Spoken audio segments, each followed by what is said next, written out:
Political tourism is a fascinating and increasingly popular form of travel where curious minds go beyond traditional sightseeing to engage directly with the political history, institutions, and cultural narratives of a destination.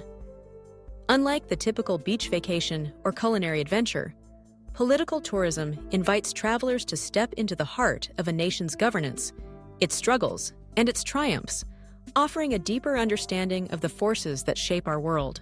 At its core, political tourism is about exploration through the lens of power and policy. It encompasses visits to sites of historical significance, such as parliaments, presidential palaces, or revolutionary landmarks. Tourists might find themselves walking the halls of the United States Capitol, standing in the shadow of the Berlin Wall, or tracing the footsteps of activists at South Africa's Robben Island. Each of these places tells a story, one of conflict, change, and resilience. But political tourism is not just about the past. It's also about witnessing democracy, or the lack thereof, in action.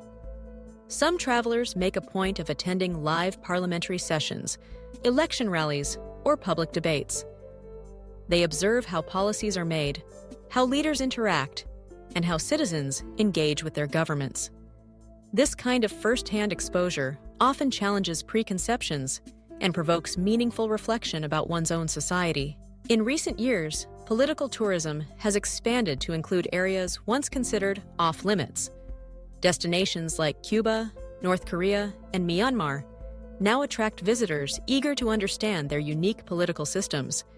These trips often come with guided tours, closely monitored and curated, but they provide rare glimpses into societies shaped by decades of isolation, propaganda, or revolution.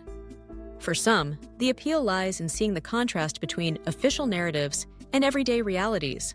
Political tourism also serves as a tool for education. Many universities and organizations offer study tours focused on human rights, international relations, or conflict resolution. Through visits to international institutions like the United Nations in Geneva or the International Criminal Court in The Hague, participants gain insights into the complexities of global governance. They meet with diplomats, activists, and policy experts, broadening their perspectives and, in some cases, inspiring future careers in public service. Yet, political tourism is not without controversy. Critics argue that visiting sites of tragedy, such as concentration camps, genocide memorials, or former prisons, can risk trivializing suffering, especially when tourists approach these places with insensitivity or a desire for sensational experiences. There is also the ethical dilemma of political voyeurism, where travelers observe political struggles from a distance without understanding or supporting those affected. Responsible political tourism requires thoughtful preparation, cultural sensitivity, and a willingness to listen rather than judge. For local communities, political tourism can be a double-edged sword. On one hand, it brings economic benefits and global attention to important issues. On the other, it may expose painful histories or invite unwanted scrutiny. Ideally, political tourism should foster dialogue, healing, and mutual respect, rather than exploitation or misunderstanding. In a rapidly changing world, political tourism offers an antidote to apathy and ignorance. It encourages travelers to look beyond the surface, to engage with the stories that shape nations, and to appreciate the complexity of governance, freedom, and justice.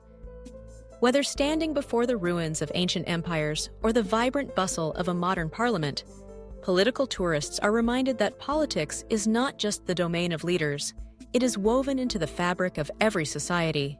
Ultimately, political tourism is a journey of discovery, empathy, and connection. It challenges us to see the world through different eyes, to question what we take for granted, and to become more informed and compassionate global citizens. In doing so, it transforms both the traveler and the places they visit, fostering a deeper understanding of the world and our place within it.